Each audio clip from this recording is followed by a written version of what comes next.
can cease all conversations and take your seats. The hour of convening has arrived.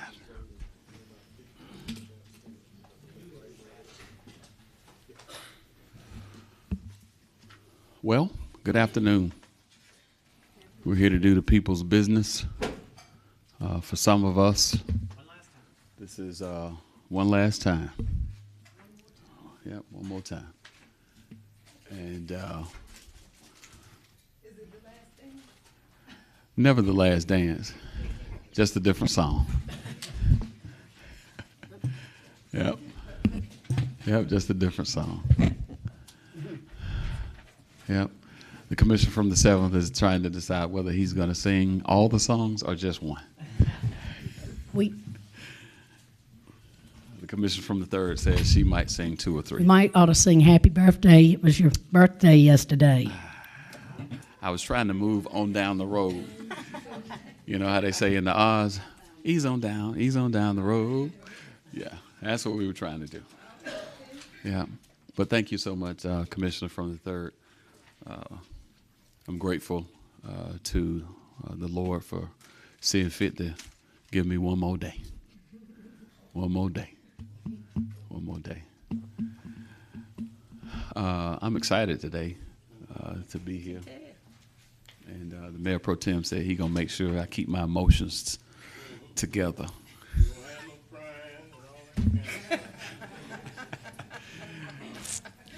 The commissioner from the 6th said, can you let the Mayor Pro Tem speak for me? Right. All right. All right. Again, we'll call this meeting to order. Chair recognizes Madam Clerk. Thank you, Mr. Mayor. I call your attention to the invocation portion of our agenda, which will be delivered and shared with us today by Pastor Jeff Jarrett, outreach pastor at the St. Luke United Methodist Church.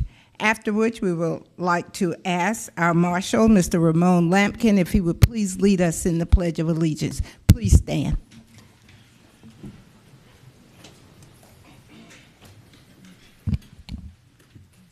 Shall we all pray? Father, in the name of Jesus, we approach your throne collectively, Lord, with reverence and honor of your goodness, Lord, but boldly, Lord, that we understand we find grace and mercy in the time of need.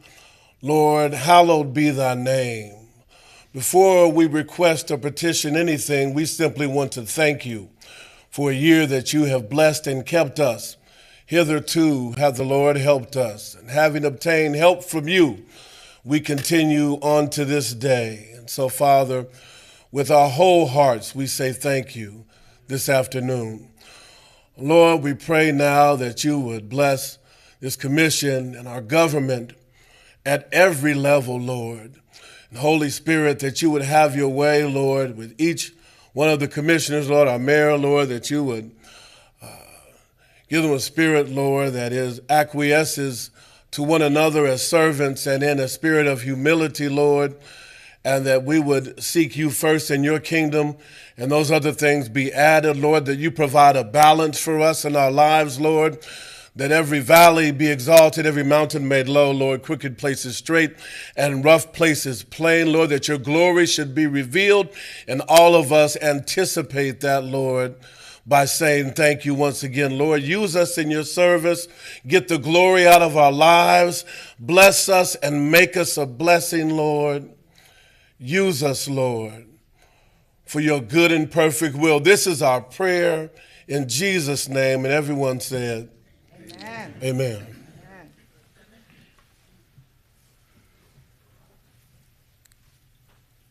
Yeah, that's good.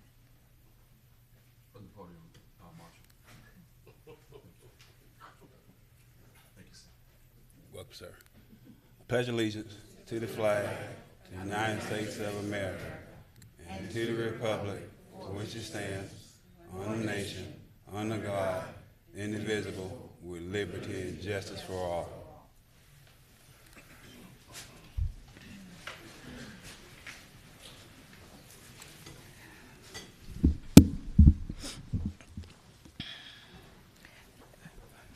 Pastor Jarrett, if you could just please stand. And I want to appreciate you laying up that timber on our behalf. Thank you. It's always a delight to have our pastoral community to come in and pray for us. We'd like to express our thankfulness to you who felt it not inconvenient to come and pray for us with such a heartwarming and soul-stirring prayer. Thank you.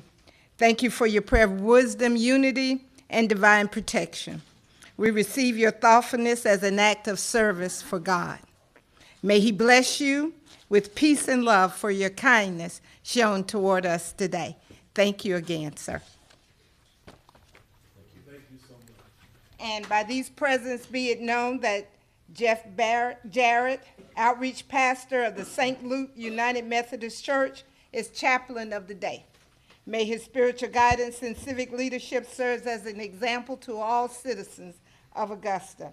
Given under my hand this 6th day of December, 2022, Hardy Davis, Jr., Mayor. Thank you again. Would you join me in thanking him for serving as our chaplain?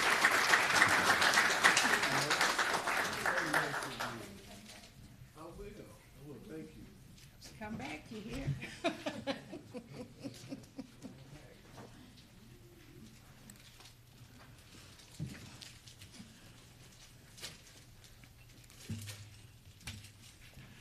Madam Clerk, I believe that we have some special people in the audience who thought it not robbery to come and be a part of today's proceedings.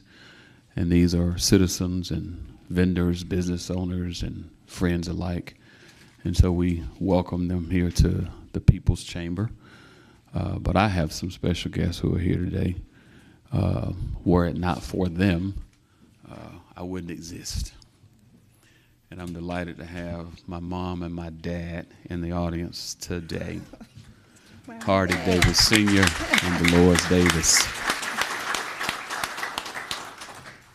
There are 4 children from this union. I'm sounding like a preacher now. Yeah. 4 children Yeah. from this Yeah. union.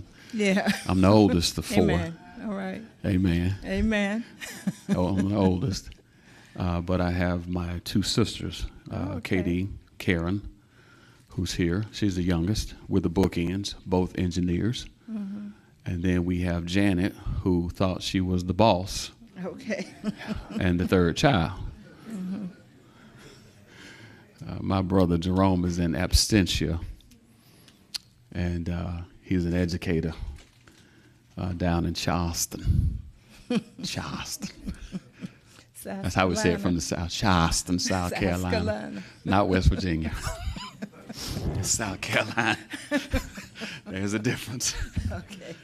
Okay. Yeah. And I've got my niece, Elise. She's going to be an engineer. A.R. Johnson. Ethan, he's also going to be an engineer. I'm hoping he goes to Georgia Tech, but he's talking about going to MIT and all of these other crazy schools. And then I've got Vincent Robinson, my brother-in-law who married my sister. Praise God.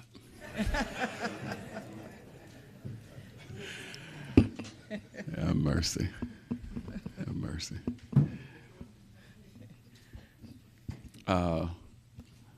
We'll do that in just a little bit, yeah. All right. Madam Clerk? Yes, sir. Call your attention to the recognition portion of our agenda. The Augusta Commission would like to offer its congratulations to our 2022 November Years of Service recipients for 25 to 50 years. We'll ask our HR Director, Ms. Anita Rookert, who will make the presentations. Thank you. Good afternoon, Mayor Davis, Commissioners, Madam Administrator, Madam Clerk, special guests, and citizens of Augusta. It is my esteemed pleasure to recognize our November Years of Service recipients. For the month of November 2022, we have 20 employees celebrating 5 to 20 years of service with Augusta, Georgia. This afternoon, we'd like to recognize our 25 to 50 years of service recipients. For the month of November, the total years of service and institutional knowledge being celebrated here today is 410 years. Awesome, right? When I call your name, please come forward.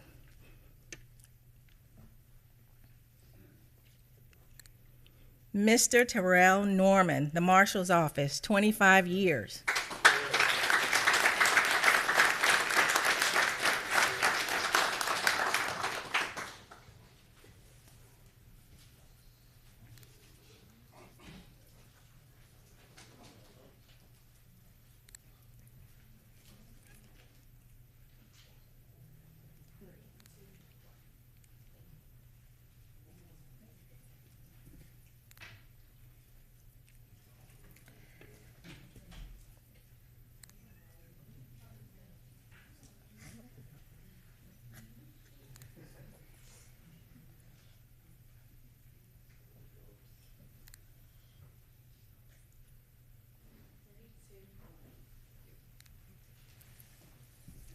Howard Hartung, Marshal's Office, 25 years.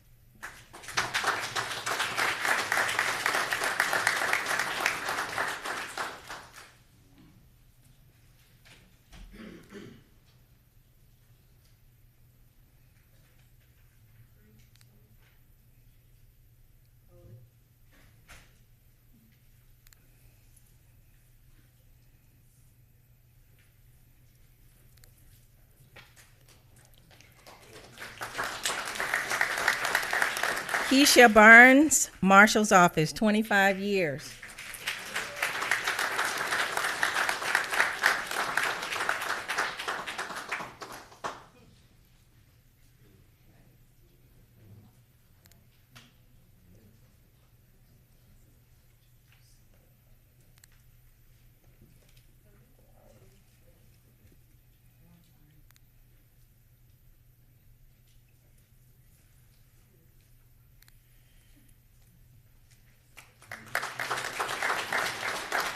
Rhonda Bradley, Sheriff's Office, 25 years.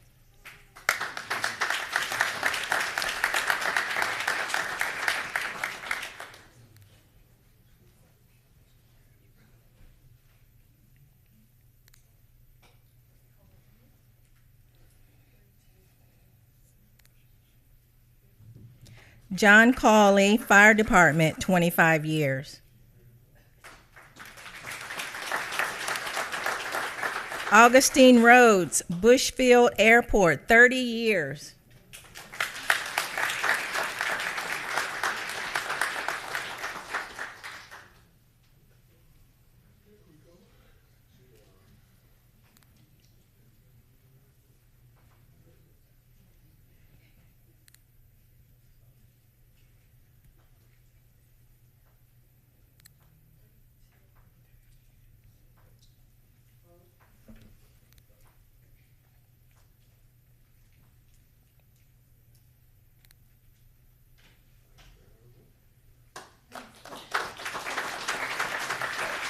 Finally, Gerald Metzler, Sheriff's Office, 40 years of service.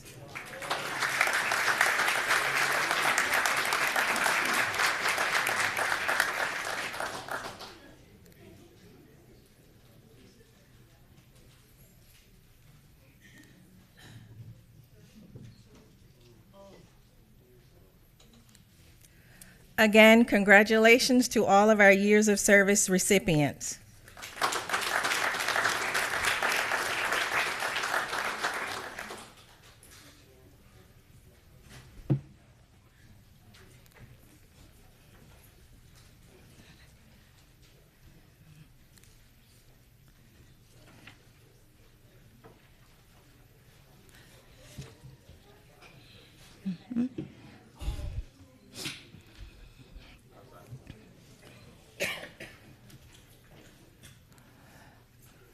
Mr. Mayor, Commissioner Ben Hassan, Commissioner John Clark, and Commissioner Dennis Williams, would you please come forward?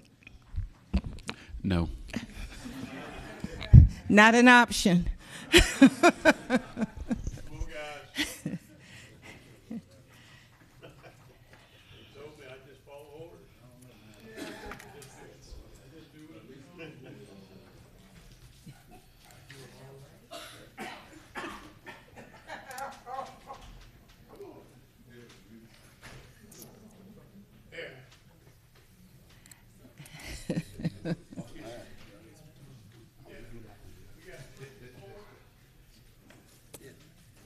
just, Mr. Mayor? Yeah. Mr. Mayor and Commissioners, it has been said by Mother Teresa, Winston Churchill, and Albert Einstein, we make a living by what we get, but we make a life by what we give. Only a life lived for others is a life worth living. Love cannot retain by itself. It has no meaning. Love has to be put into action, and that action is service. And on today, on behalf of the citizenry of the city of Augusta, Georgia, we salute you and sincerely thank you for your outstanding dedication and service to the Augusta Commission. Mayor Hardy Davis, January 1st, 2015 to December 31st, 2022. Commissioner Ben Hassan, August 25th, 2014 to December 31st, 2022. Mr. John Clark, November 6, 2018 to December 31, 2022. Commissioner Dennis Williams, District 2, the Augusta Commission, January 1st, 2015 and December 31, 2022. And for the record, Commissioner Hassan represents District 6, while Commissioner Clark represents District 10, and Mayor Hardy Davis, all of us. Thank you.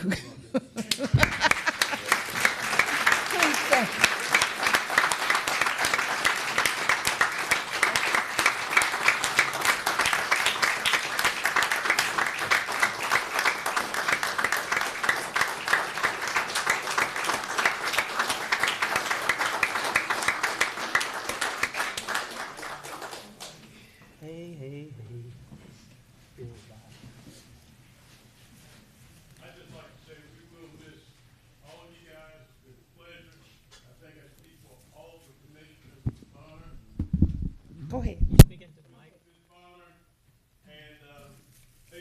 much for the city. And I'm not sure if all of you know that we balance the budget every year. We have a surplus every year. Augusta is on the way up. Thank you so much. Wait, no. You are. Hold on a second. That's okay. Yeah, speech. She said speech. Please limit it to 1 minute.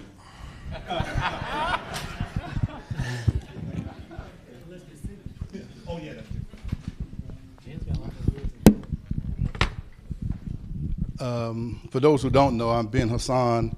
You heard the difference in the time frame, so I've been here 100 months.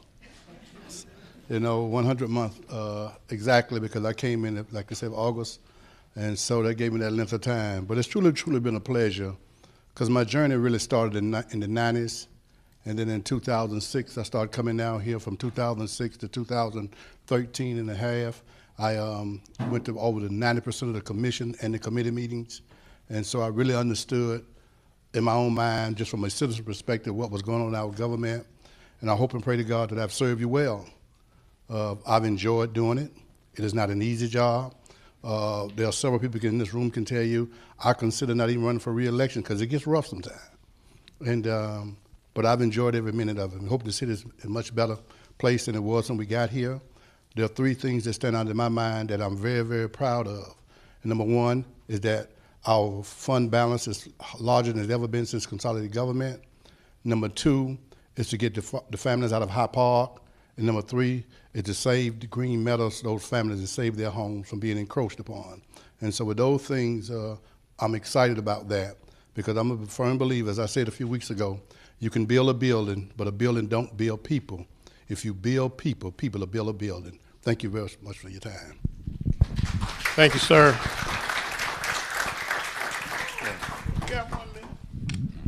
Good afternoon. I'd like to thank each and every one of you coming out this afternoon, playing a very important role in your community as a concerned citizen.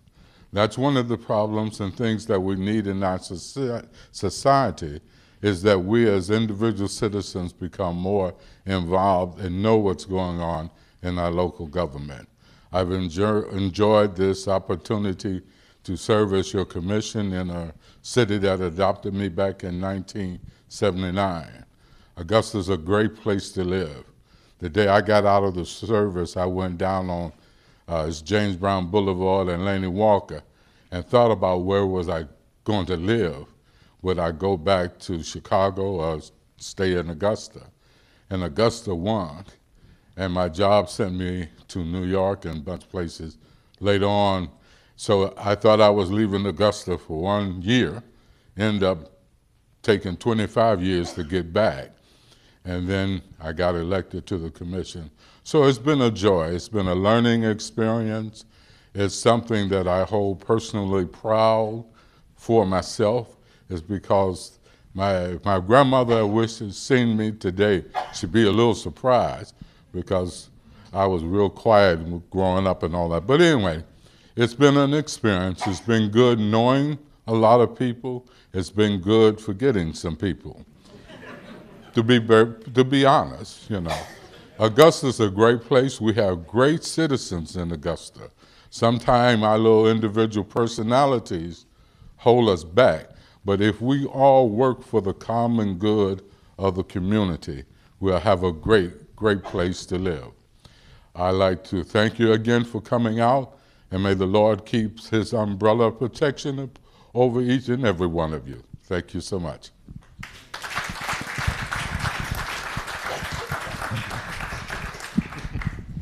Uh-oh, oh Lord, Clark's got a microphone. I'm just going to say that it has been just a wonderful blessing to be able to represent each and every citizen of this great city of Augusta. I love each and every one of you and thank each of you for your support and your non-support. Both of them made me better. I know that we've argued back and forth up on this commission, but the commission does have a record of voting more together as a whole than we do apart. I can't say it's been pleasurable to serve every minute because that would be a lie. We've had our battles, we've had our differences, but it's all been for one goal, and that's to try to make Augusta better. It's up to each and every one of you to determine whether we met that goal or not. I've got so many people to thank, and they know who they are, and I thank them. I thank the news media for helping us get the story out. I thank the commissioners for being diligent. I thank all the workers of Richmond County and the department heads for working so hard. I'd like to thank Superwoman and the Queen, Miss Lena Bonner, and her staff, Nancy and Natasha, for keeping it all wrapped in a pretty bow. This woman is to be commended more so than any of us up here. But Augusta, thank you. I'm not going anywhere. I'm just going to begin a new chapter of my life. But thank each and every one of you. I love you. Thank you. Thank you so much. Thank you so much. Now I'm going to give it to Mayor Hardy Davis for how many more days? About 26. 26 more days? 26.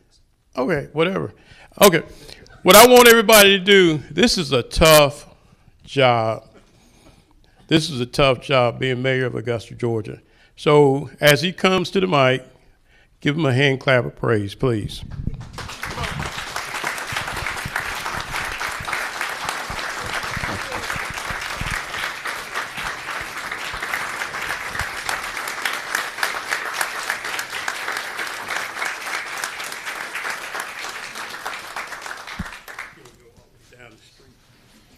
All the way down the street. All the way. They say that no man is an island unto himself.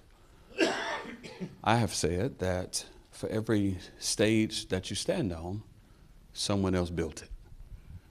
There are stages in life that we find ourselves standing on. You did not get there by yourself.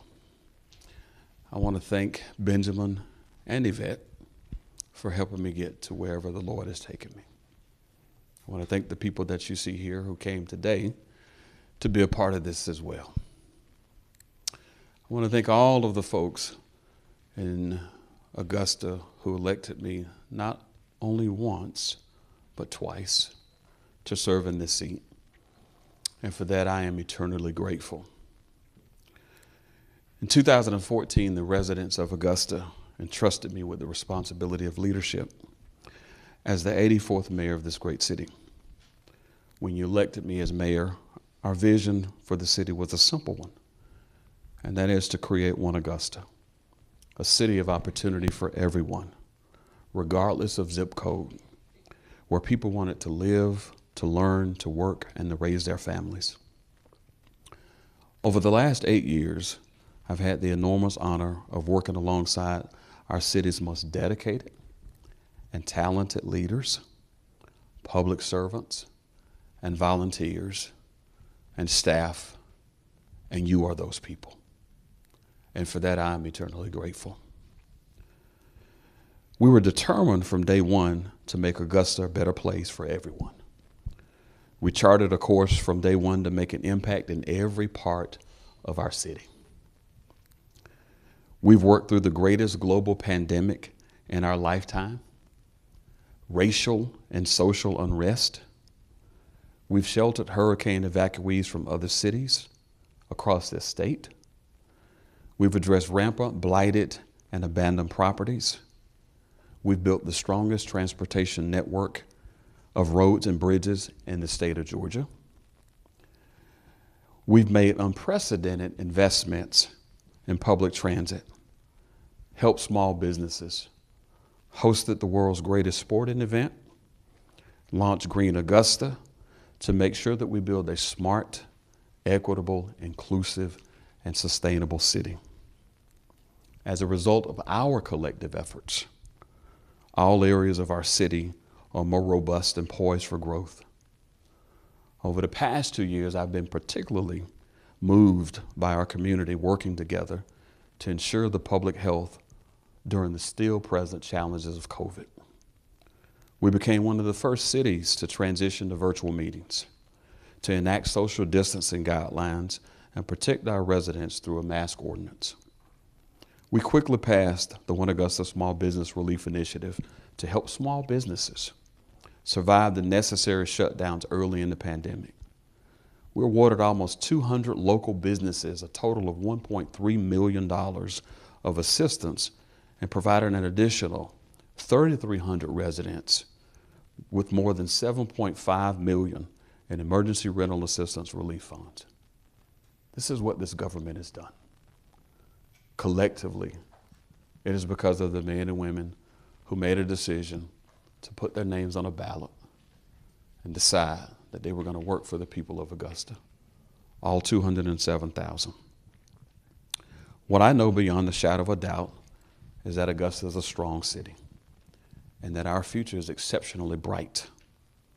We care about one another, we help one another, and in perilous times, we stand with one another. As I prepare to depart from the responsibility and honor of serving as your mayor, I'm overcome by many emotions and sentiments.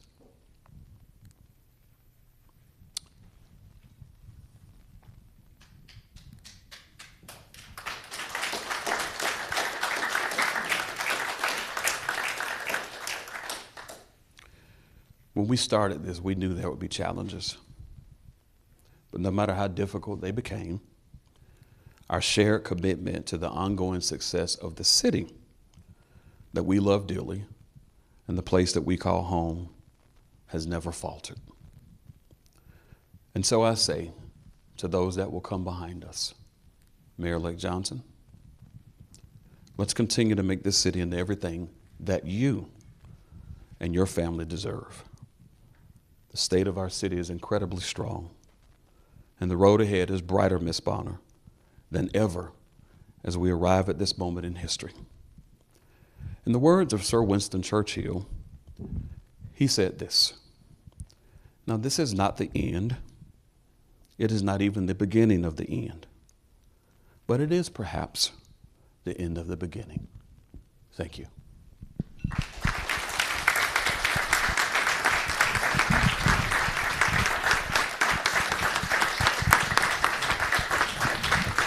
All right, y'all can go back now. They can go back now, right, Ms. Bonner? Yes. All right. They can get back to work.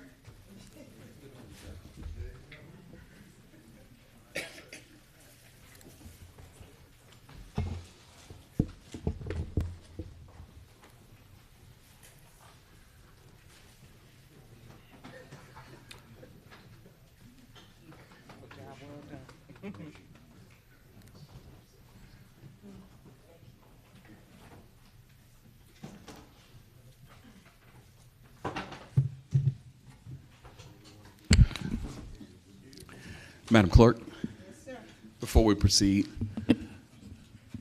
I've had the privilege of not only serving with everyone that I've talked about and called, but there's been a constant with me and a part of this process. And it's the lady standing in the back with the fuchsia shirt. That lady. Yeah. Miss Tanya Gibbons. Would you join me in thanking her for her incredible support of this city that she loves so dearly? Yes. Okay.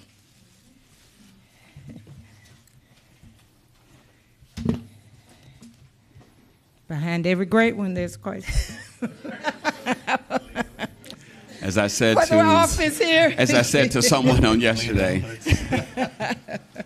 I'm just the guy up front. This is who makes it happen. That's right. That's right. This is who makes it happen.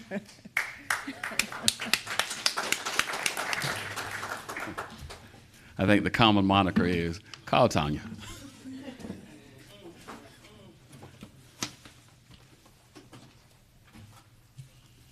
The real Tanya. That's an inside joke. Madam Clerk? Yes, sir. I think I heard from several members of the commission that we do have a number of delegations. Yes, but sir. before that, you shared that there are some addendum items which are just the amendments, changes, and corrections that the members of the commission wanted regarding the adult entertainment process. that Yes, planning sir. And department if there's without needed objection. further clarification, Director Delaney is here. Yeah. Once we get there. I think we'll add it without objection. Okay. Okay. Those are the things And- that y'all talked about. Item 2 is the reappointments and appointments to the CSRA Economic Development Opportunity Agency. Requested by Mayor Pro Tem.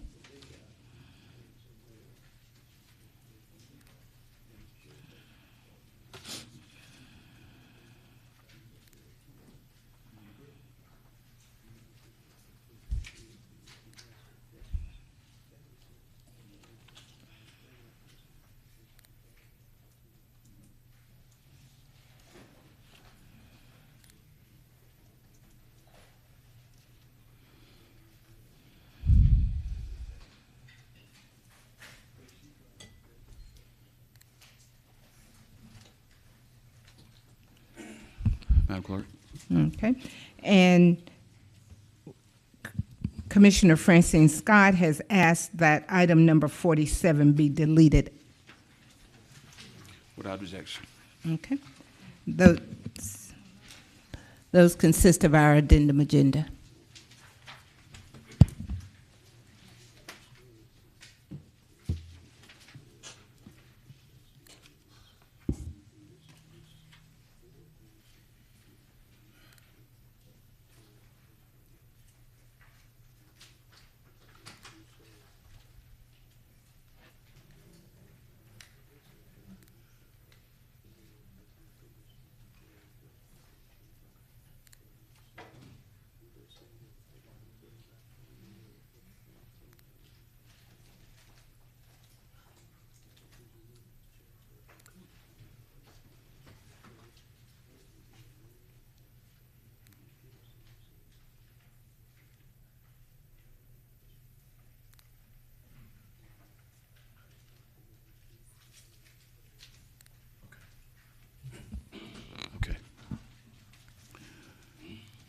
Clerk.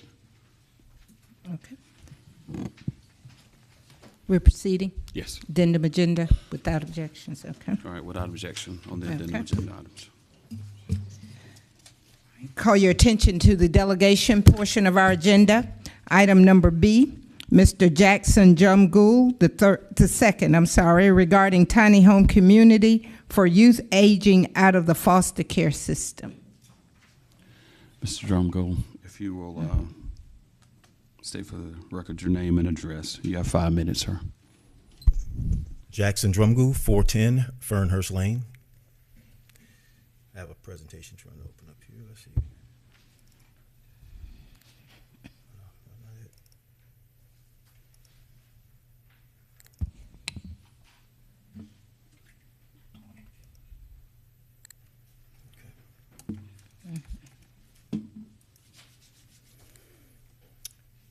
Mayor Davis, Commissioners, thank you for your time. Our purpose is to share the plan to develop the Bridge Builder community, a tiny home community for youth aging out of the foster care system. My hope is to garner your support, solicit your suggestions on location, and to help us in identifying obstacles or barriers or any resources that may be available.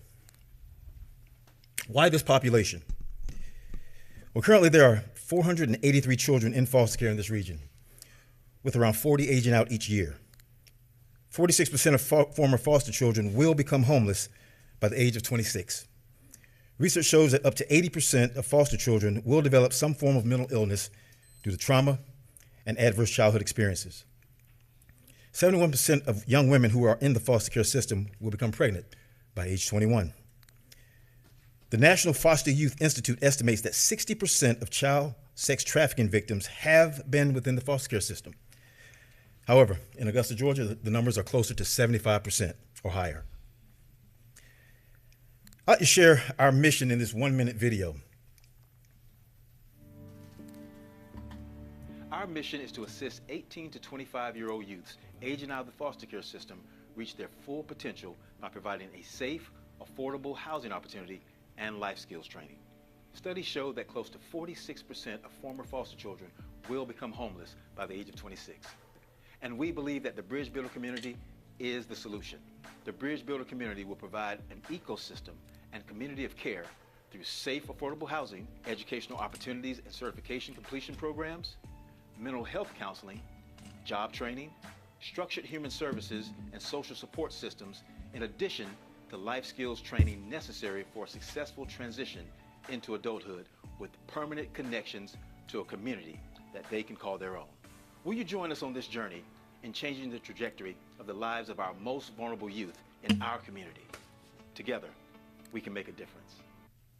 Our concept is to develop a trauma-informed design community consisting of 10 tiny homes measuring 320 square foot each, configured in a gated, secured access-only community with garden, green space for meditation and prayer, a 3,200 square foot community center with weight room, game room, office space for counseling and classes, outdoor fire pit, and theater for social gatherings, all with 24-hour security and on-campus counseling. Through our community partnerships, we will develop and provide educational opportunities at little to no cost to the youth, certification completion programs, job training, workforce initiatives, and life skills training. Our timeline, I'll hit just a few highlights. Fourth quarter of 22, first and second quarter of 23 to acquire community partners and develop the capital campaign plan. Second quarter of 23, source and secure the land. Fourth quarter of 23, begin construction and open applications for the first cohort. Second quarter of 24, our doors open to the first cohort of the Bridge Builder community. Now here are a few potential locations that were presented to us. At 3323 Old Louisville Road, it's in Augusta, Georgia. It's an 8.5 acre lot. It's tucked inside of Southside neighborhood, less than a mile from Department of Family Children Services and Serenity Behavioral Health. Just minutes away from Augusta Tech and close to all the amenities for a thriving community. Urgent care, grocery stores, restaurants, and close proximity to the bus line. The second location that was presented to us is on 2122 Harding Road. It's close to the intersection of Lumpkin and Peach Orchard Road. It's a little over 4 acres, and it's near the Louisville Road location, so still in close proximity to the necessary amenities. But this lot comes ready to build and approved by the county for 10 patio homes with water and sewer present. Now, how does this benefit the greater Augusta area? Increased acumen for independent living through enhanced education and vocation capacity. Reduce the reliance on county resources within 3 years for this vulnerable population. Direct impact on occurrences of the at-risk youth resulting in homelessness and sex trafficking. And lastly, we'll fill a resource gap for Richmond County to avail our area to tap into federal HUD funding for foster youth who are exited the system. Subject to your questions, comments, and concerns, this concludes my presentation. And again, this was a 5-minute snapshot of years worth of work. And I'm able to sit down at any time. Thank you for your time. Thank you, sir. Are there any, all right. Chair recognizes Mayor Pro Tem. Yes, sir. How you doing? Sir, how are you? Okay, so where is your initial monetary support coming from? Or you just going to spend that first quarter, just looking for partners, or what? So, yes, thank you, sir. So this first quarter, like I said, there are federal funds available. And during this first quarter, we are developing our capital campaign plan. So just like any other nonprofit, we're going out to the community, we're going out to industry and other areas to gather funds. I got you. Mm-hmm. Now, you know that you put some areas on the screen, and so you kind of put a target on your back, because now I'm not sure how those people who live near your targeted areas are going to react. You don't know if they're going to be with you. You don't know if they're going to be for you. You don't know. So that'll be something that will probably eventually come back to us for some type of decision. So just be aware of the fact that there may be some people who may or may not be with you as far as where you want to do this. So yes, don't just limit yourself to these 2 areas. And I would look some other places also and have something on the board, as well as looking for some help from our folks that can maybe give you some guidance on where to look, what you need to do with ordinances and what have you. Absolutely. The last thing that I'll say is I know you concentrate on the foster system and those who come out of the foster system. You've got other entities that are looking into that, so you may be able to marry up what you're doing with what some other folks are doing and kind of integrate your plan with their plan, but still focusing on what you need to focus on. I'm telling you that because I know we passed the ordinance, but it's not going to be easy. So just yes, sir. Be vigilant in what you're doing. Thanks, sir. Thank you. Chair recognizes Commissioner from the first. Thank you, Mr. Mayor. And I want to just publicly thank you for coming down today and giving this presentation. I know you have been working on this for quite some time, and it really just goes back to what you and I have spoken about offline, and everyone else who understands the severity of the need for housing in the city of Augusta, especially newer types of housing, more diverse in housing types. I think that is great. And so just this presentation alone has me excited about working with you in the future. And not just you, but any developer who wants to go down this road as well. A couple commissioners were able to witness a couple tiny home villages outside of Georgia. And so I think that now we have this understanding that whatever we can do, we should do. And so, and again, I'm not speaking for the board. I'm just speaking in general, that the fact that housing is such an important aspect to growing a decent community, that fact alone really gives me hope.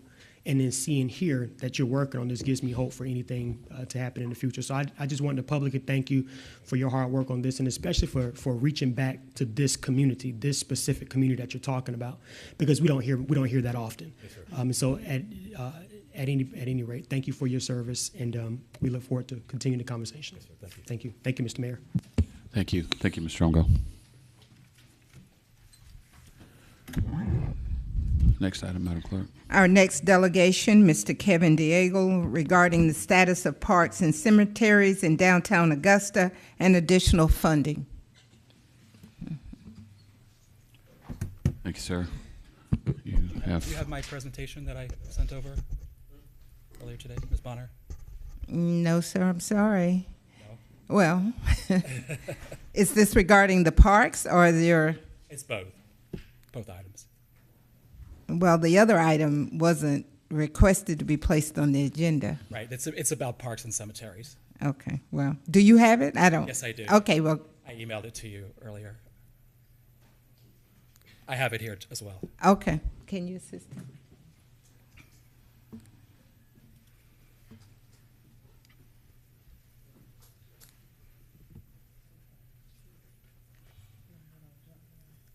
I have it on my computer. I have this. Would that work? Yeah, I think so. Can we mirror or something? I've never done it that way.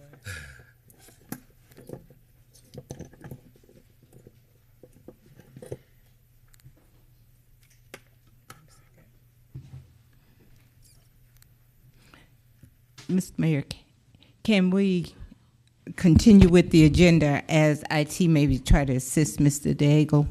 Because apparently there was some confusion. He had already worked out the item he had mentioned to me with Mr. McDowell, and he wanted to address a different item. And I shared with him that he needed the commission's approval to change subject matter topics. So I'm not sure if that's where we're going, Mr. Daigle. Yes, it's all in the same, yes. Well. Based on my discussion with Director McDowell yesterday. So what I have before me is regarding status of parks and cemeteries in downtown and additional funding for the same. Is that what you want to present on? Yes, sir. Okay. And do we have that queued up? No, sir, it's not. So I was wondering if we could just go through our consent agenda as they try to get him. We'll give queued up. Darius an opportunity to take a look at it. Okay. And then we'll come back.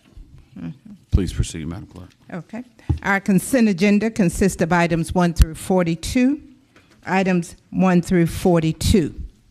For the benefit of any objectors to our alcohol petitions, once the petitions are read, would you please signify your objections by raising your hand? I call your attention to item number 3. It's a request for a retail package beer and wine license to be used in connection with the location at 2228 Rozier Road. That's 2228 Rozier Road. Item number 4 is a request for a retail package beer and wine license to be used in connection with the location at 1902 Windsor Spring Road. Item number 5 is a request for a retail package beer and wine license to be used in connection with the location at 3629 Walton Way Extension Suite A.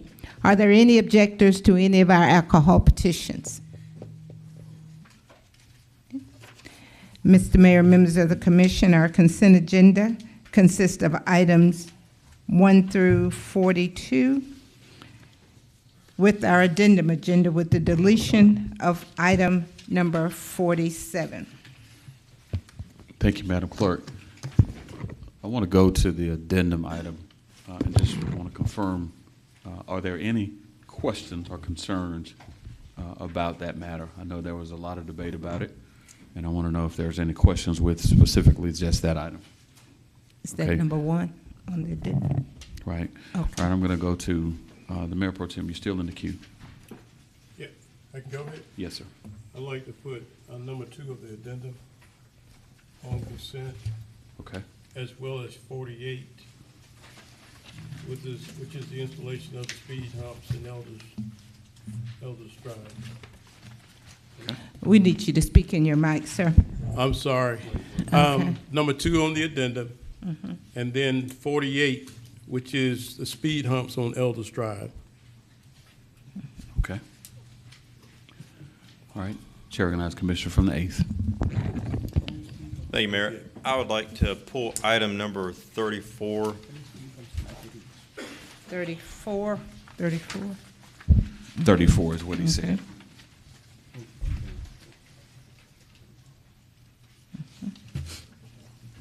Okay.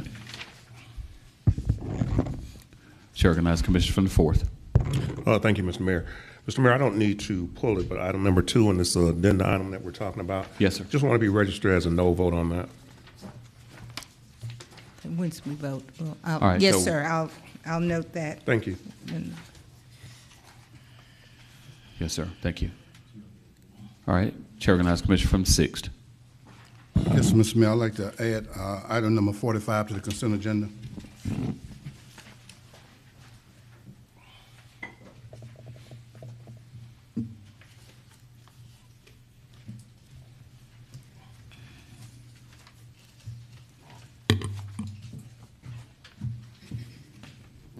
What was that again? Number 45. Number 45. All right. Chair recognizes Commissioner from the 10th. Pull item 42, please. All right. So item number 42 is being pulled from the consent agenda.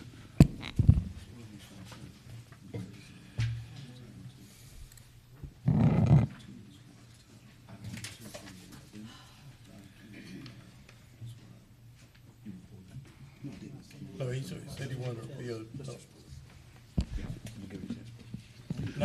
not for the. I know. That's fine. Okay. That's fine. You don't have to. Yeah. Yeah, she did. Yeah, she. You good with that? I knew what he was saying too. Yeah, yeah, Ms. Bonner knows. Yeah. Okay. Right. I knew that. Yeah. Motion Okay. to approve the consent agenda? Second. Okay. All right, we got a motion and a second to approve the consent agenda as amended. Okay. Voting.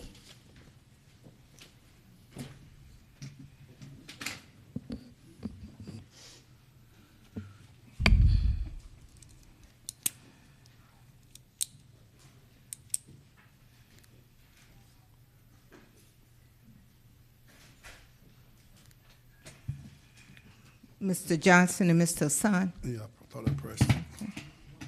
you trying to vote? Okay, can you tell me? It's got it, Ms. Bonner. Yeah, okay, we got you. It's there. Okay. That motion carries unanimously with Commissioner Alvin Mason voting no on item number 2.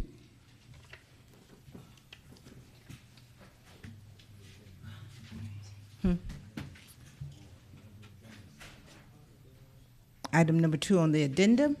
Was that the addendum, sir? No, that was on the regular agenda. Yeah.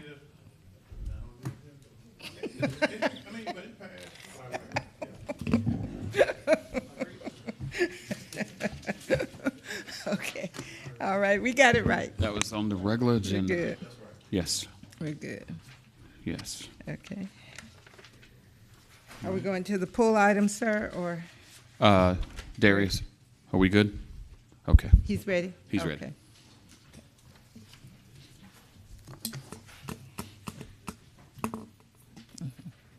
All right, we have 5 minutes.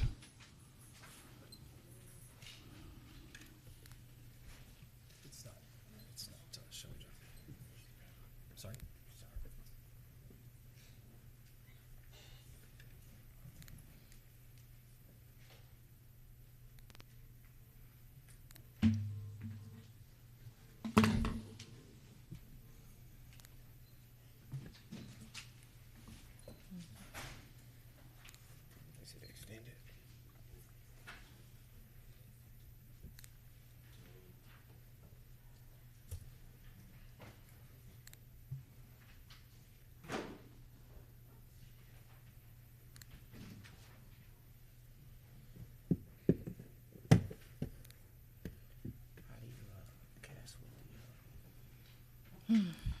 All right, Madam Clerk, we'll continue with our agenda. Okay. And we'll come back. We'll come. Okay. Are we going to the pull item, sir? Okay. Top to bottom. Okay. Item number 34. A motion to approve entering into a franchise agreement with Comcast of Georgia, South Carolina, LLC. Also approve the agreement to be executed by Augusta Legal Counsel and the mayor. Approved by Engineering Services Committee, November 29, 2022. Chair recognizes Commissioner from the 8th. Engineering Services Chair. Thank you, Mayor. I was asked to pull this item by legal for one change to the agreement. There was one paragraph that we needed to change. So Attorney Brown could read that into the record. I think then we can move forward with approval. Yes, Mayor Davis and Commissioners, we simply had a correction in this agreement that was not known at the time that you passed the committee. That was Section 9, which has been removed from the agreement, obligating Augusta to provide certain programming services with Comcast, provision that has never been used before with this franchising agreement. This agreement renews and alters the franchise agreement with Augusta. Will provide Augusta with additional revenues for their use in the right-of-way. It provides for procedures if there's dispute between Augusta and the right-of-way. This has been updated. This agreement will greatly improve our relationship with Comcast and produce revenues to help for the upkeep of our right-of-way. Thank you, Attorney Brown. I'd like to make a motion to approve with these stated changes. I got a motion and a second. Okay. Voting.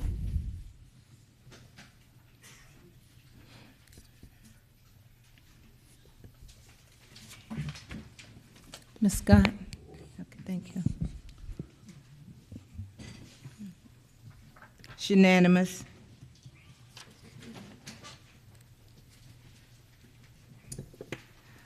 Item number 42, motion to approve the appointment of Ms. Maggie DeLoach to the Augusta Historic Preservation Commission, representing District 7. I'm sorry. Chair recognizes Commissioner from the 10th. Thank you, Mr. Mayor. I pulled this item based on several correspondences that has reached me from the citizens of Somerville. They have a issue with the problem that probably they're not opposing Mr. Loach personally, but they're opposing the fact that she is the president of the Somerville Association, and they view that this could be a conflict of interest with her appointment. And I think there's someone here from Somerville that would like to address this. Well, I don't know if we'll get that far, but what I do know is I'm going to recognize the commissioner from the 7th who wants to speak on the matter. Yeah, since it's my appointment and not one person reached out to me. I would love a legal attorney to say why she can't be on this board. Can someone speak to that from the HBC side, or would our attorney say that? Because not one person reached out to me. And Chair, that's problem, Chair. Yes, thank you. Commissioner Frampton, no one has presented me with a cause for Ms. Maggie DeLoach from being appointed. I'm not clear as what the objections to her appointment would be at this point, so I cannot opine as to that. That would not be known to me.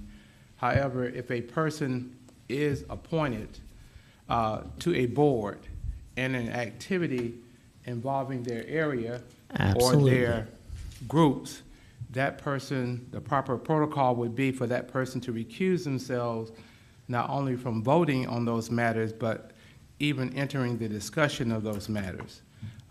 Any person with a conflict of interest there, we do have an attorney assigned to the Historic Preservation Commission who will be, as they always are, on alert for anyone who's dealing with a conflict of interest.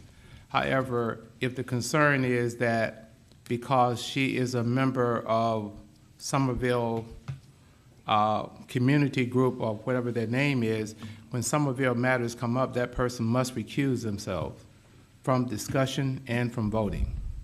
If that arises so often, it may be worthy to consider whether or not it's an appropriate appointment if a person cannot function in the capacity.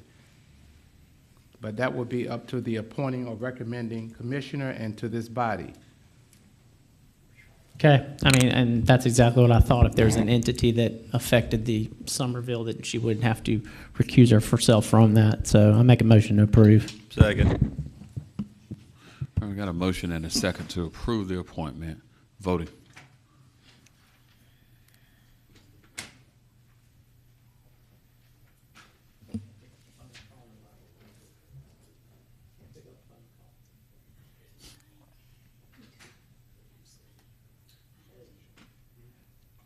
Mr. Dennis Williams? Okay, thank you. That motion carries 6-2-2,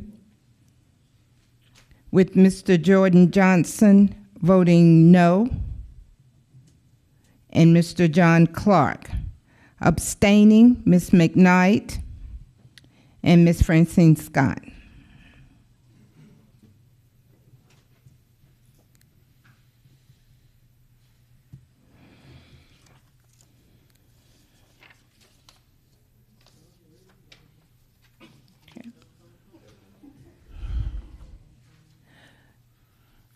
Next item, Madam Clerk. Okay. Item number 49, motion to approve the certificate of distribution for the local option sales tax. No, no, 43. 43? Yes, ma'am. Oh, I'm sorry. Okay. Discuss renovations for the City Sue Reynolds Community Center. Okay, Chair recognizes the Mayor Pro Tem. Thank you, sir. Let me start out by saying this area, Eldersbury and over there, which is now part of District 5, which was part of District 3, Catherine McKnight, John Clark were previously commissioners over there. Now you have myself and Francine Scott. We all have communicated somewhat about trying to improve the Sue Reynolds area. I think the Recreation Department Director, Mr. McDowell, I think they painted the outside and the inside when we were over there about a month or so ago. But he said he needed more funding to try to complete the renovations. It's not taking it all the way, but they're doing a pretty good job. So what we want to do is provide the citizens with a place to go, a place to meet, a place, if they have some type of family gathering, they have a small place to go to. And we're going to ask for, I'll tell you what, can we bring the Director of Recreation up and let him kind of explain what he needs to do real quick? Mr. McDowell? Or you want me to just go ahead and make a motion? Well, this is a discussion, so I think there might be some questions. I don't know. Well, I don't know what we're doing. Well, that's fine. Well, Yeah. I'm going to ask for some money, but I need him to tell you what he needs it for. Okay. All right. Mr. McDowell. Good afternoon, Mr. Mayor, Commissioners. As Commissioner Williams has alluded to earlier, we have had some residual funds where we were able to make some small renovations to that Sue Reynolds Community Center. There are some concerns as it relates to the restrooms and the kitchen there in terms of ADA compliance. So if we're going to continue to utilize that facility for rentals and other activities, I did seek to get some additional funding to address those issues. Of course, the community has come forth before this body as well as for Parks and Recreation, asking for us to do some renovations to that facility. For us, this is a minor improvement to that facility so we can continue to use it and utilize it for the purposes that we currently use it for, and that's mostly for rentals or small gatherings, as well as I think it's a dance group that utilize that facility as well. So we were seeking some funds to do that, if that's the will of the body to do, in terms of just getting it into ADA compliance from a restroom and kitchen standpoint. Have we engaged compliance so that they can assist us with regards to the ADA requirements for this space? And then number two, do we have projected costs for this work? Right. So in working with our consultant that we do have, ISM management firm, they were able to do a quick analysis and assessment as to what needs to happen over there from an architectural standpoint. and then give us some cost estimates as to what that would take to do. Of course, there still have to be some design work as well as hiring a contractor to come in and do that work. So, you know, a tentative budget of around 150, 200,000 would get us to the point where we need in terms of funding to address those issues and concerns moving forward, if that's the will of the body for us to move in that direction to address those issues and concerns. All right. Chair recognizes the commissioner from the 3rd. Thank you for putting this on. Mayor Pro Tem Bobby Williams, I know that Sue Reynolds is in District 3, but there are a lot of people in District 5 and in District 3 that are excited or hoping to see Sue Reynolds cleaned up, and I look forward to working on this and seeing what we can get to get it going. Thank you. Thank you, Mr. McDowell. Thank you. Chair recognizes commissioner from the 8th. Thank you. I support this, these renovations because they are needed for compliance issues. My question is, where would this funding come from? Well, I'm hoping to get it from ARP. We got almost $5 million left. We're going to ask for, I'm going to make a motion that we approve $150,000 for the renovations at Sue Reynolds. Second. Okay. All right, I got a motion and a second. Chair recognizes commissioner from the 6th. Thank you. Mr. Mayor, I'd like to ask the director. Please. Mr. McDowell, don't you get SPLOST funds? You couldn't do this with some SPLOST funds, these renovations and things? Well, with our SPLOST funds that we have allocated, Sue Reynolds was not a part of SPLOST 8 funds to do any type of renovation at Sue Reynolds. So what was your intent with Sue Reynolds in general then? When you say intent? Yeah, I mean, was you planning to do anything with it at all or nothing at all? Was your intention? You say well, if we don't have the funds to do anything, of course, we couldn't do anything based on financial constraints. Again, this has been brought before. I've met at the site with the citizens, with Commissioner Clark, Commissioner McKnight, as well as Commissioner Williams. So this is a push really primarily if that's the desire of the body to do so. Again, we want to get that facility back in service, but of course, if there's no funding to do so, because we don't have any other allocations, hence why it's on the agenda today to make those renovations that are necessary. Okay, so how do you plan to mandate at the end of the day? Have you gotten that far? Because I mean, when you talk about it, we get emails from different persons about the facility. Mm-hmm. Do we plan to staff it, or how do you plan to continue to lease it out? Yes. And the third, my other question is, when you look at the soccer club, mm-hmm. how does all this play out at the end of the day? So the question is, how it's going to be managed, mm-hmm. and if it's not going to be staffed, how you're going to deal with the different entities in the community around. I think it's about 6 developments there. And then last but not least, how does this fit in with the soccer club, the soccer league, or whatever they do over there? I'll answer the last question first. It has no bearings on the soccer lease because that's 2 separate parcels. Okay. And so as of last December, that agreement that we did have with them has expired, so it's back in the operation under the guise of Parks and Recreation. That's number one. Yeah, let me make that. What does that mean? Because we know you was contributing, I think, about $50,000 to them. So you said the lease is totally expired? Well, 2 separate leases. So it was 2 parcels. So you have the property that Sue Renner actually sits on, and then you have the parcel where the soccer park itself sits on. Okay. So Arsenal will continue to maintain and manage the soccer fields, and that's where they get the $50,000 from. The Sue Renner facility sits on about 4 acres. That's now under the guise of management back under the city, which is Parks and Recreation. So it's 2 different agreements. We had 2 leases with Arsenal, one for Sue Reynolds, one for the soccer park. They still have the soccer park. They no longer have Sue Reynolds. And your other question was, in terms of managing and operate, it will continue to be a rental facility. We don't need any staffing there. So it basically is someone need to utilize that space for rentals or whatever activities, they would do it like they do other facilities in terms of leasing it for that space for that particular time. Okay. Thank you. Thank you, Mr. Mayor. Thank you, sir. Thank you. Chair recognizes the commissioner from the 4th. Yeah. Huh? Yeah, there's a lot going on here. Thank you, Mr. Mayor. You mentioned something about, wait a minute, the Mayor Pro Tem has a motion in for $150,000, is that what that was? Correct. And I think I heard you say somewhere between $150,000 and $200,000? Yes, sir. I mean, the one thing that we don't want to do, I mean, if it's $200,000, we're going to be back here in a minute, right? No, sir, because what we would do is take whatever you allocate for us, and we'll work within those confines in terms of the scope of the project. So we're comfortable with the 150 number if that's what you allocate for us. Again, we always build in some contingency in all of these projects that we move forward with, and in terms of what we're asking for. 150 would get us to where we need to be in terms of the ADA compliance that we have asked for in terms of that facility. Okay, with that statement, you just confused me a little bit. So ISM, which is your consultant, right? Correct. And that's where you got those numbers from? Correct.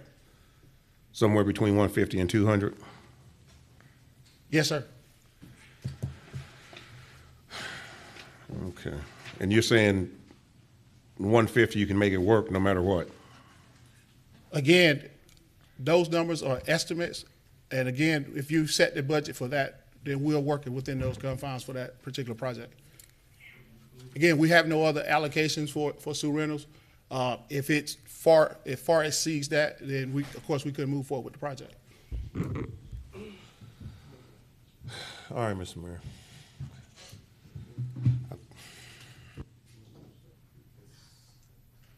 Okay, let's get a little more conversation. Chair recognizes Commissioner from the 10th. Thank you, Mr. Mayor.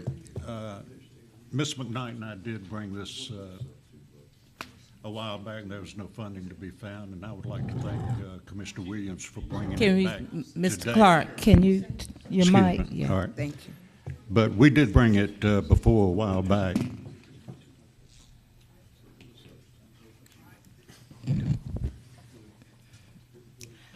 Commissioner Clark? Yep. Continue.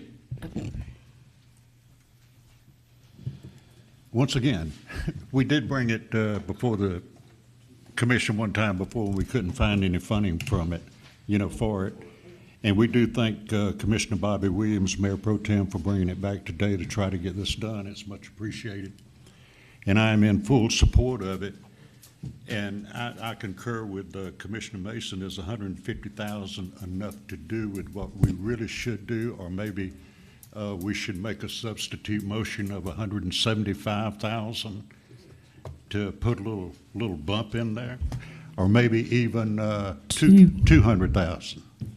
So I'll make a substitute motion that we provide $200,000 budget for the Sue Reynolds Community Center. Second. All right, so we've got a second for that substitute motion. I'm going to say this to the director. Please make sure you engage internal staff from the compliance department. You've got a professional who focuses on ADA issues, and I'd like for you to make sure that they're included in these conversations going forward.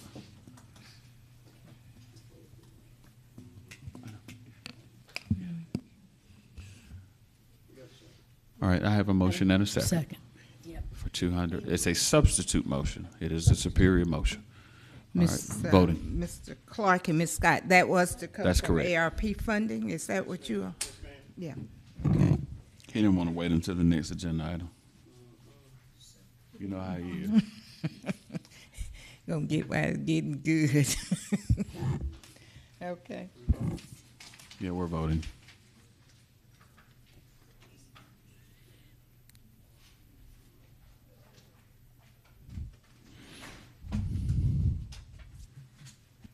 That motion carries 9-1, with Mr. Dennis Williams voting no.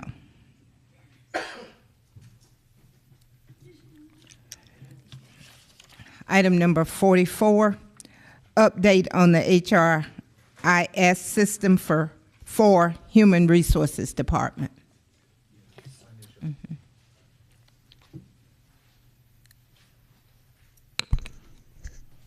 Mr. Mayor, members of the commission, just to give you a brief update on where we are in looking at the human resources information system that they're seeking. We are currently at the point that we have received the specifications from our human resources department, but as you all know, it's just not an HR system. that system also has to interface with our financial and payroll system. So we have worked with our finance department to receive their specifications, and all of those specifications have been provided to our vendor. We actually have a presentation and demonstration of the actual system on Thursday to make sure that all of the needs are going to be met across the board. And then we will hopefully get back with the commission to come up with the recommended amount and a recommended follow-up to how we should proceed. All right, Commissioner from the 6th. Thank you, Mr. Mayor.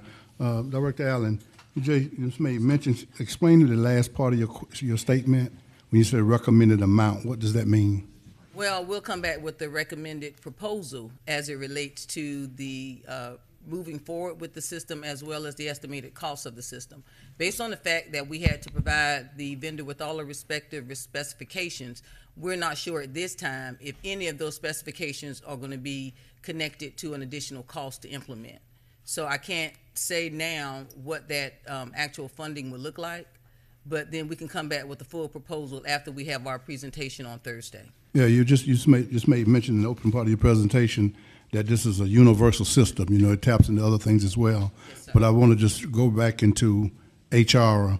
Does HR have their resources? Because HR, I think last year in 22 budget, the commission approved, I believe, for HR to carry the weight of theirs. Now, I can't speak about the other departments, but do you know whether HR has their resources to do their share of it? As far as funding? Yes, ma'am. As far as funding, the capital budget included $300,000 for an HRIS system, which was approved by the previous administration. Okay.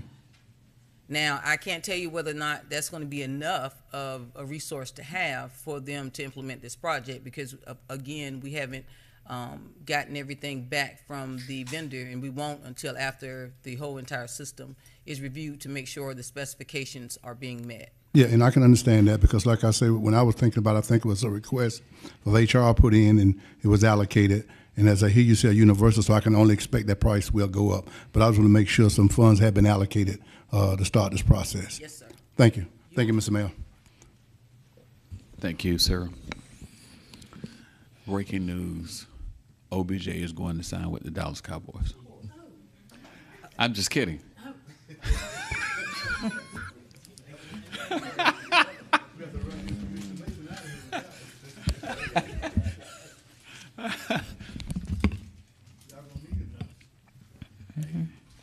Receiving that as information without objection. Receiving sir. information without objection. Okay. Yes, sir. I love it. Mm-hmm. That's good. I mean, everybody wants to star on that helmet. Everybody. Okay.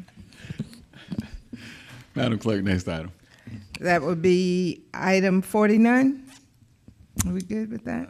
Motion to approve certificate of distribution for the local option sales tax. No, ma'am.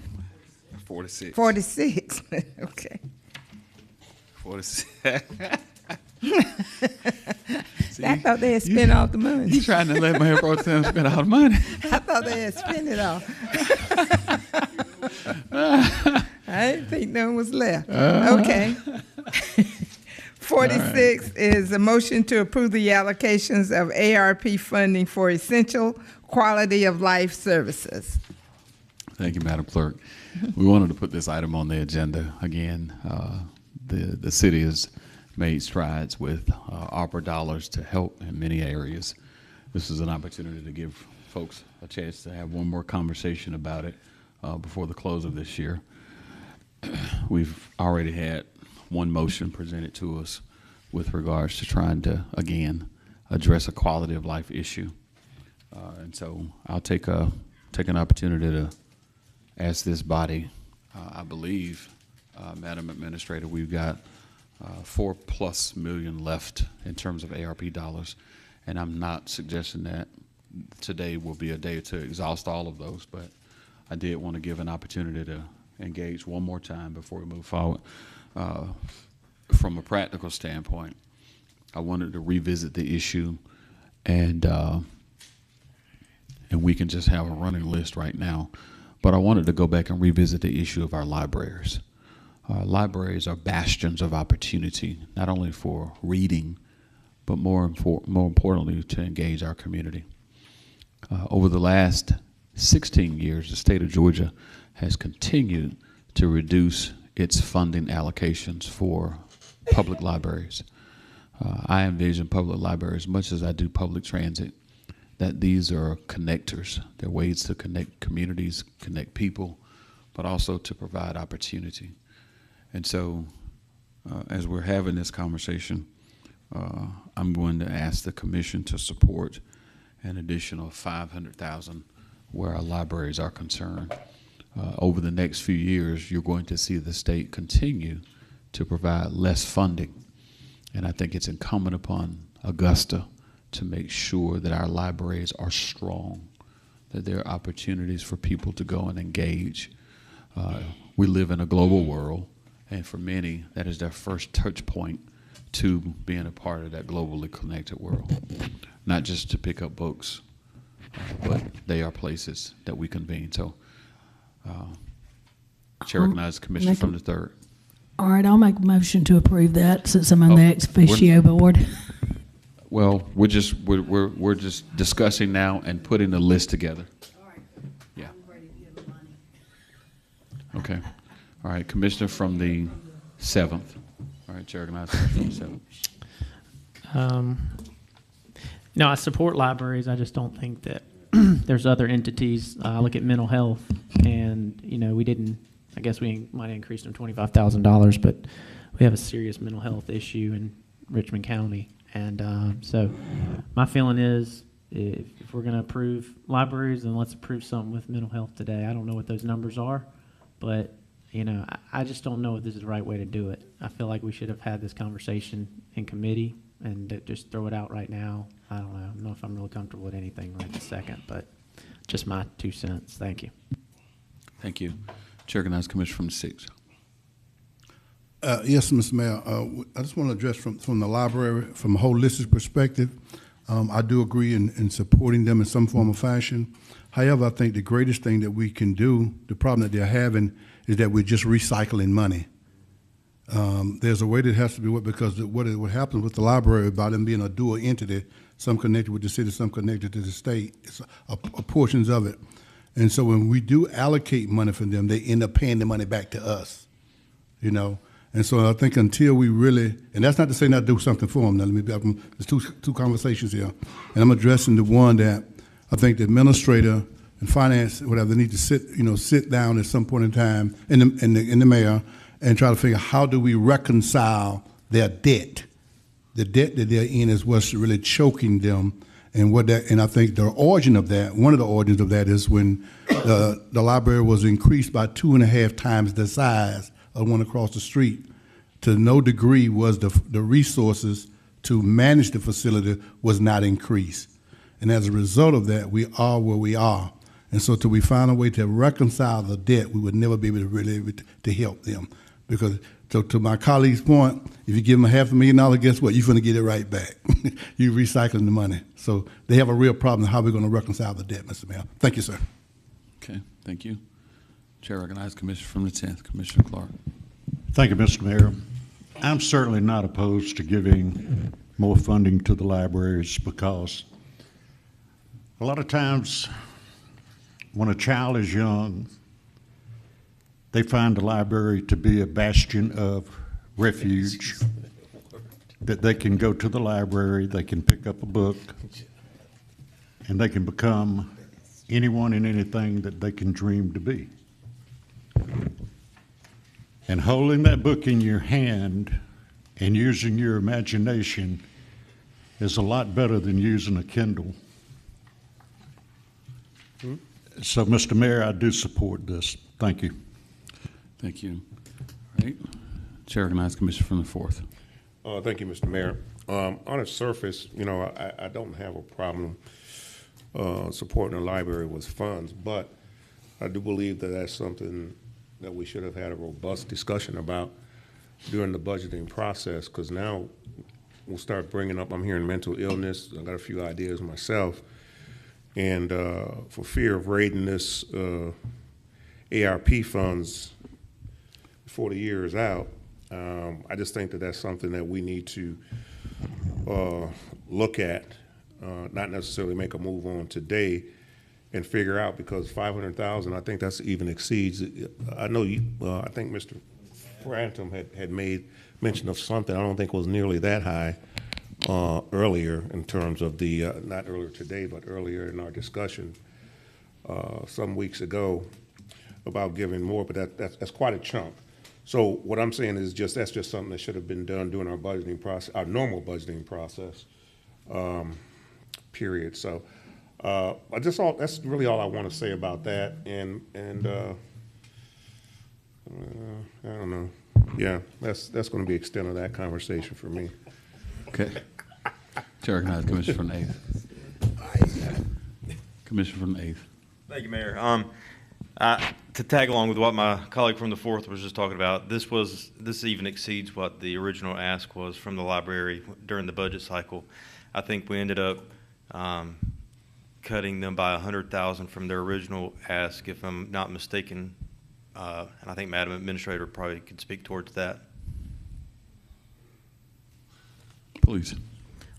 The amended budget included the entire $300,000 that the library requested. Oh, well, if that's the case, then if that's what they requested, I'm trying to understand why we're trying to add on to that at this point. Well, to address longstanding issues where the library hasn't been fully funded for years. That's why. Okay. And do we have a dollar amount for what those shortcomings are? Well, you've got a shortfall of $1.1+ million. The commissioner from the 6th, he raised a very germane issue, but more importantly, I'm thinking about the quality of life that libraries provide today. And I understand that, and I thought that's why the 300 additional was to help cover or the additional costs that they're incurring because of the larger facility. Well, it was because they were told they weren't going to get any more than that. All right. Thanks, sir. All right. Chair recognizes Mayor Pro Tem. Thank you. We've got other places to go. I don't think there's any reason for us to sit here and go back and forth. So I'm going to make a motion. You can vote it up or down, but I think we need to be through with it. The previous director of the library begged us for, I don't know how long, about funding. And she did state, I think the debt was somewhere near $2 million, if I'm not mistaken. She did a lot to get it down, and this new director is trying his best to come in and really do what's needed. But when you move from a place as small as the previous library to a place that's 3 times as large, and you don't increase the budget, then I think that you haven't done your job. So I'm going to say it like this: vote it up, vote it down. Mr. Garrett, is $25,000 enough for you, sir, for the mental health people? Is it $25,000 you were seeking? They were seeking 75. We ended up giving them 50. But we gave them 50, so you need another 25. So in my motion, and someone can do a substitute if you don't like it or what have you. In my motion, I'm going to ask to approve $500,000, for which the mayor has asked for, and an additional $25,000 for the mental health. What is that? The mental health hospital? Trinity. So I'm asking for $500,000 and $25,000 for Trinity. So a motion to approve that. Second. You got a motion and a second. Vote it up or vote it down. Yeah, I've got a motion and a second. One more.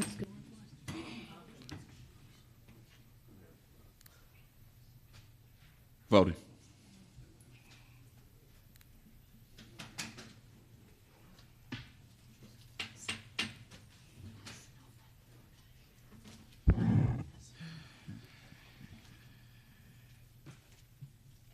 That motion carries 6-4. with Mr. Dennis Williams voting yes, Ms. McKnight, Mr. Bobby Williams, Mr. Ben Hassan, and Ms. Francine Scott and John Clark. Voting no, Mr. Jordan Johnson, Mr. Alvin Mason, Mr. Sean Franham, and Mr. Brandon Garrett. Next item, Madam Clerk. Are we finally at 49? That's to approve the certificate of distribution for the local option sales tax. You've got an item in your in your notebooks.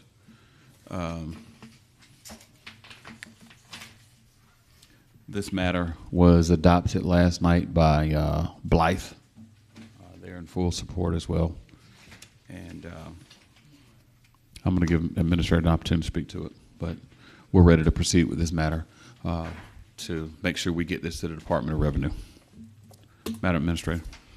Thank you, Mayor Davis. The item presented before you requires Augusta to negotiate with not only Blythe, but also the city of Hephzibah concerning our distribution for local option sales tax. It requires a signature by the mayor and then further forwarding to the state revenue commissioner. As the mayor just stated, he has the document concerning this renegotiation, and we are asking that you approve approve the motion to accept this certificate and allow the mayor to execute it. Motion to approve. Second. Voting.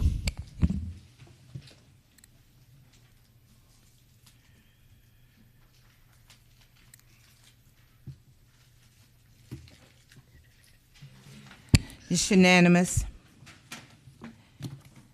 Madam Clerk, I believe the Department of Revenue called you this week. They called me this morning. Yeah, we're going to get Mr. Delight. We do our delegation? Yes. Okay. Mr. Kevin DeLagle. I believe this is our final item. Okay, here we go. Thank you, Mr. Mayor and Commissioners, for the opportunity to speak this afternoon. 5 minutes. I apologize for the confusion and the technical difficulties, but I'm glad we're rolling now. I was here back in July to bring your attention to the status of the cemeteries and the street medians on Green Street downtown. And I'm happy to say, after I met with Director McDowell yesterday, that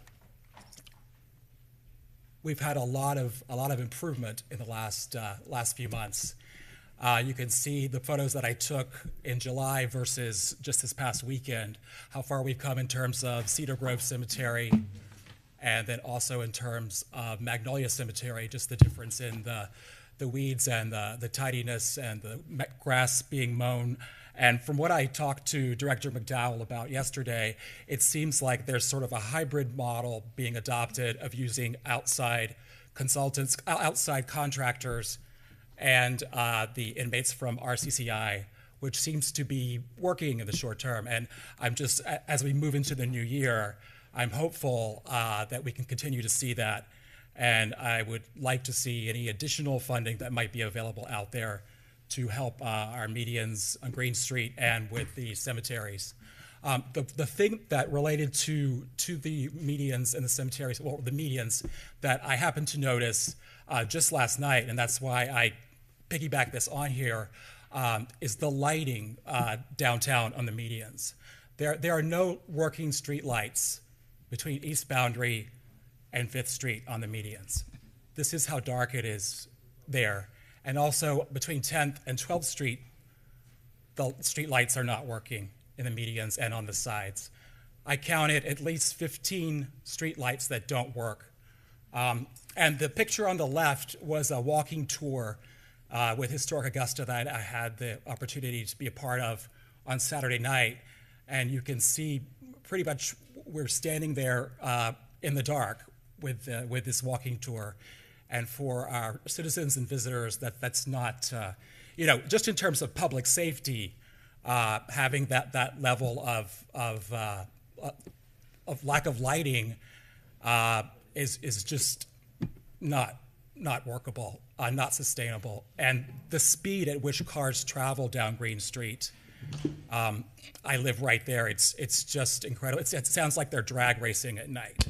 So I would like to draw this to your attention about, in addition to the parks, just in terms of safety and also the speed on Green Street, something has really got to give. Our monuments on Green Street are still, many of them are still broken. The Tubman Monument, the pieces have been removed from the colonnade, but there's still fragments strewn about. The Gold Star Veterans Monument is still broken. Memorial Bench was just broken the Monday before Thanksgiving. So clearly cars speeding down the street. That's not a germane issue. We're not talking about street cars and street racing. You said you wanted to talk about parks and cemeteries, right. So let's keep it there. Sure. Okay. This is the state of the median where you see the Emily Tubman Monument, 1994 versus today. And also, this is the other bench that was broken before Thanksgiving. So I'd like to request any additional funding for Parks and Recreation to help the medians and the cemeteries, as I see some movement forward, but then also the lighting and public safety there is still questionable. So I welcome any comments or feedback on that. Thank you. I'd like to see a little bit more philanthropy from our community. When you look at issues like this and know it brought forward, you go to other communities and they engage. They look for opportunities when park benches and things like this, particularly these things. And I challenge you, Kevin, and groups that you are part of to be part of the solution. It's certainly one thing for us to say, City of Augusta, we need more funding. But in philanthropic communities, they do a better job of that. I'm going to go to the commissioner from the 1st and then the commissioner from the 8th. Thank you, Mr. Mayor. I took my name out of rotation simply because that wasn't what Mr. DeLega was coming to speak on, but I'll address the Green Street lighting issue. That's not an issue that is new to us. We've been having these conversations for the past few months. More recently, we have a solution on the table that I've communicated with the Old Town neighborhood. As a matter of fact, I had a meeting with the Old Town neighborhood a few weeks ago in the backyard of one of the residents there who works at Christ Community Health Center. And so this issue is not something that catches me by surprise or any of the folks in the city who is responsible for fixing those situations. I mean, I've gotten plenty of calls about it. Because I don't want to go into great detail as to what that solution is, I will just say to be on the lookout for change where lighting is concerned, speed is concerned, the whole 9 yards. That was covered in that meeting. And that was really just my only remarks, Mr. Mayor. I want folks to understand what the truth is about these issues and not just use them for whatever reason. But the solution is on the way for Old Town, where street lighting is concerned, traffic calming, the whole 9 yards. Thank you, Mr. Mayor. Absolutely. Those things are being worked on. Chair recognizes the Engineering Services Chairman, Mr. Garrett. Thank you, Mayor. To tag along with what my colleague from the 1st was talking about, the Green Street lighting issue, they're not working for a very obvious reason. There are some wiring issues, and so there's actually a project in the works that will be addressing this. It's not a quick fix because a lot of that wiring is underground. So, unfortunately, there may be a temporary solution that we can do that involves trying to use some solar lighting while this other work is ongoing. I'm going to see about getting that moved up a little bit. And in regards to the Tubman Monument, which you brought up again, as we discussed the last time you were here, that doesn't belong to the City of Augusta.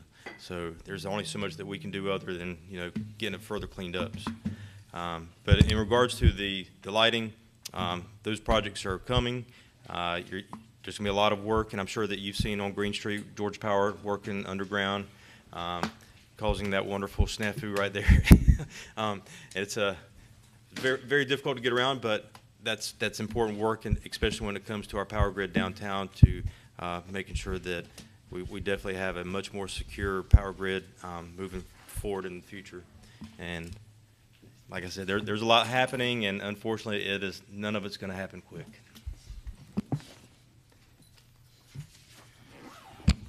All right, thank you, Mr. Legal. There are no other questions.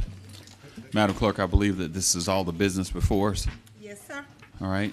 The clerk has informed me that those who are going to be at the 4 p.m. event at the main Augusta Library branch on Telfair, adjacent to Green, that you should move expeditiously there, but safely. Safely.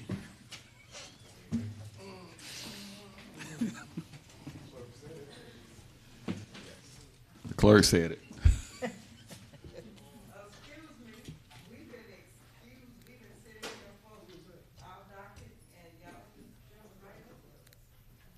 Oh, who was that? 48 was on consent. It's already been approved. We approved it.